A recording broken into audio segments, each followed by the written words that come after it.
tagas sa valve cover gasket. Papalitan ko ng valve cover gasket. Galing to dun sa Marilao, dun sa dating mekaniko dito na nanggaling na lumipat dun sa Marilao. So doon pinagawa to. So nung pagbalik dito, so may tagas pa rin. Pinagawa dito yung overhead, baba cylinder head. So bakit nagkaganito kaya? Parang hindi naman pinaklas. Palitan ko muna ng valve cover gasket para mawala ang tagas. Pa rin, nag-overhead pa rin, ibig sabihin hindi ginawa kasi may tagas tong valve cover, so parang hindi ginawa para magamit muna pansamantala kasi kailangan ng unit. So obserbahan pa ng driver kung mag-overhead pa rin kasi hindi ko muna gagalawin kasi galing to dun sa isang mekaniko na gumawa, so hindi ko muna gagalawin, so hindi ko muna papakailaman, yung tagas lang muna ang papakailaman ko kasi nagtatagas yung engine oil dito sa takip. Palitan ko. Tatanggalin ko muna itong mga bolt ng valve cover. So papalitan ko ng valve cover gasket kasi may tagas dito dumadaloy sa gilid. So galing to sa Marilao, dun sa dating mekaniko dito na umalis, so doon dinala to, doon pinagawa doon sa kapatid ng mayari. So yung mekaniko ang gumawa, yung dating mekaniko dito ang gumawa din doon. So ganun pa rin, may tagas pa rin para mawala yung tagas.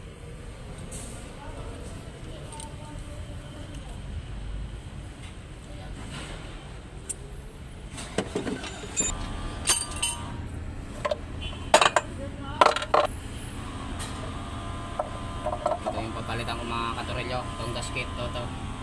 Tatanggalin ko muna itong mga bushing nya, baka mawala.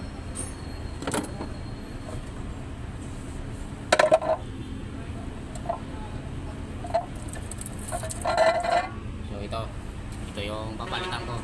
So matigas na, mukhang hindi pinalitan. So, palitan ko muna ng bago mga katorelyo.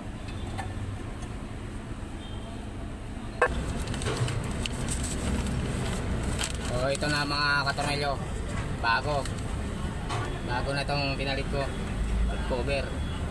So ilalapat ko muna to, puporma ko muna. Ito na.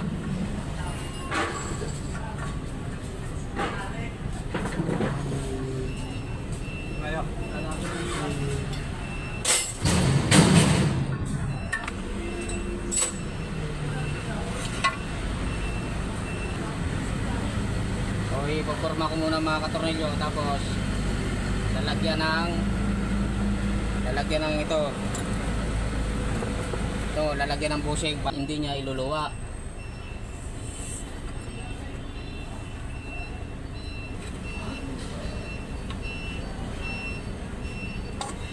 Dapat maganda yung pagkalapat niya.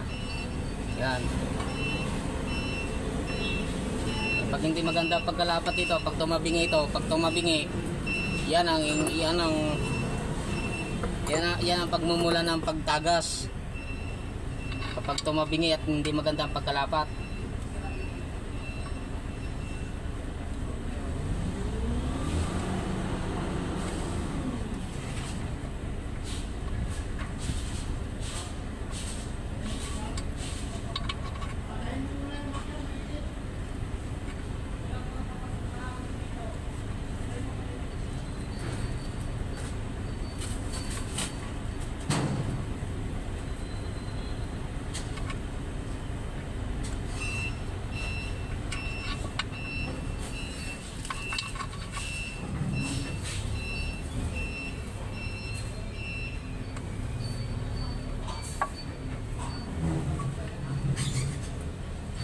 Yan.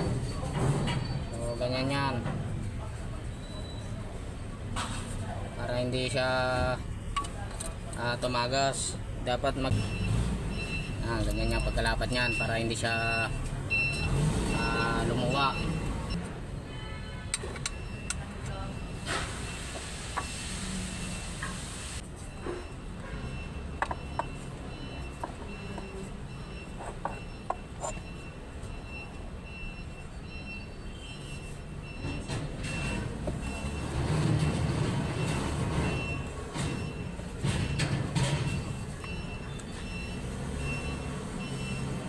Yan, nakalapat na yan. Yan, dumikit ang Vita Gray, ang silicone gasket.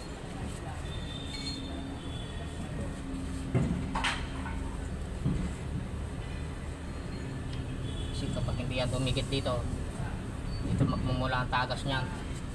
Kasi basa ng langis.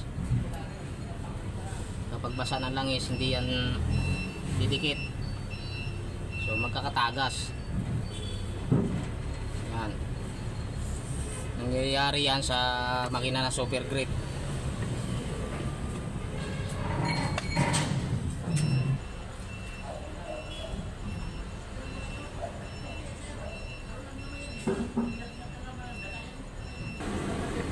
So yan, okay na yan mga katorilyo.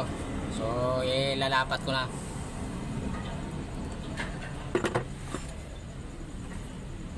So maganda na ang pagkalapat niyan.